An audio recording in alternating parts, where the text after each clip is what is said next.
Hi. Hello. Hello, everyone. So we start with the first question to Daniil. How do you feel about competing as a world #1 player for the first time in your career? Yeah, it feels. I mean, feels great. It's not the first time I'm the first seed in the tournament, but yeah, I think it's a lot of pressure, but at the same time a lot of motivation. So yeah, in my case, I take it as I'm gonna try to do my best. Same every tournament you play, you try to gain most points possible. Here it's 1,000 points. But of course, the draw is very tough. A lot of strong players, so it's not easy to make it. So we open to questions. Please say your name and the media here for the exhibition. Ben? I know, Berg. How many times have you looked at the rankings since you got there? I imagine if I was #1, I would like pull it up all the time. I will be very honest. I think like 0 times on the actual let's say ATP app or something like this. Of course, it crossed my mind more than 0 times, but I actually didn't look at it like opening the app and just scrolling there. Okay, who is the #1? So yeah, I didn't look it up that much, but still, it's a great feeling. Daniil, Richard Osborne from BNP Paribas Open. Last time many of us saw you was in Australia, and you were giving a talk, sort of a difficult talk about the kid in you sort of stopping to dream. And I just wondered how you're feeling about that now. Has that changed since you've risen to #1? Yeah, I played 1 tournament since then in Acapulco, and it felt great. Felt great to be back playing tennis. Didn't play my best tennis, I think, but it was a great tournament and really enjoyed it. And of course, what I said in Australian Open was, first of all, straight after the tough loss. So sometimes it can, change. In few days, you're gonna think differently. Even if I try to always stay cool-headed, no matter if you win or lose. But still, you get a big victory, you're happy. You're gonna say maybe more than you actually think, and same after the losses. So, personally, I made some, conclusions about myself and about other people, and I think, yeah, it made me mature, the Australian Open, hopefully, because I understood I have a lot of room to work on myself, and yeah, sometimes about my behavior, sometimes about other people behaving in some way. I just have to, react differently. So I think I gained a lot of experience there. So is the inner kid still dreaming? Hopefully. Yeah. Tough to answer this question right now, but I would think yes, but a little bit differently. Russell. Daniil, hello. Russell Fuller from the BBC. Tennis has had to make some decisions in the wake of the invasion of Ukraine. Do you think it's right that you are unable to play here and at other tournaments not under the Russian flag? Look, I mean, I don't make these decisions, so it was the same in the Olympic Games for us already. And it's always, tough to talk on these subjects for me because I just, I want to play tennis. We play in different countries. I want to promote my sport. I want to promote what I'm doing in my country for sure also. And right now the situation is that that's the only way how I can play. So that's what I'm going to do. And same, I'm going to try to fight on the court, try to win the tournaments and try to beat other guys. Great. Do you worry that you might be prevented from playing at all at some stage? We never know. The way situation is evolving in other sports. Some sports made this decision, especially I would think the team sports. In individual tennis is probably one of the most individual sports we have in the world. Everybody has his own team, many times from different countries. It's always a one-on-one. If you look, I think out of top 100 players, everybody is living in so many different places. So there is always a possibility, but I hope not.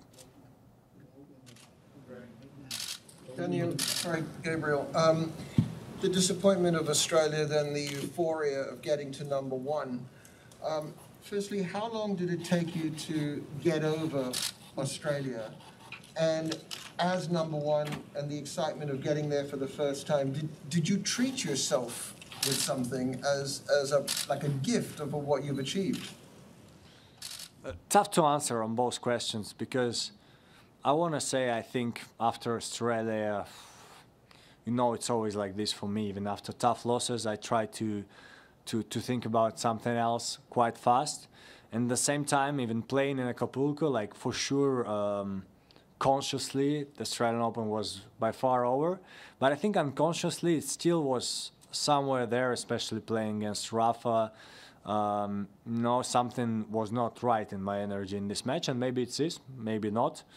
And yes, same about the world number one. I think I'm really happy to achieve it. I mean, I played a lot of great tournaments for this, gained a lot of points. But with everything happening, it comes with mixed feelings and with everything. Like Novak, I mean, we have to say it, was not able to play for some time. Played only one tournament this year, and he was the best player in the world for last 1-2 years for sure.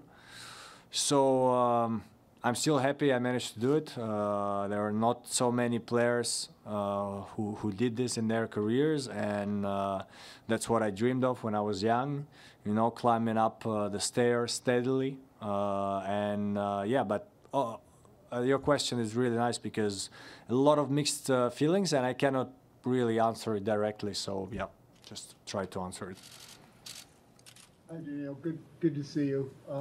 You've moved brilliantly to the very top of our sport and now are a major international figure. You've spoken out eloquently that you want to promote peace from the time you were a junior and how our game does that.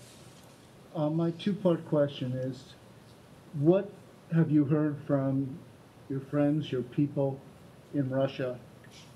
And at this very grave moment for our world, our civilization, do you think the Russian people at any point will rise up and say no to Mr. Putin?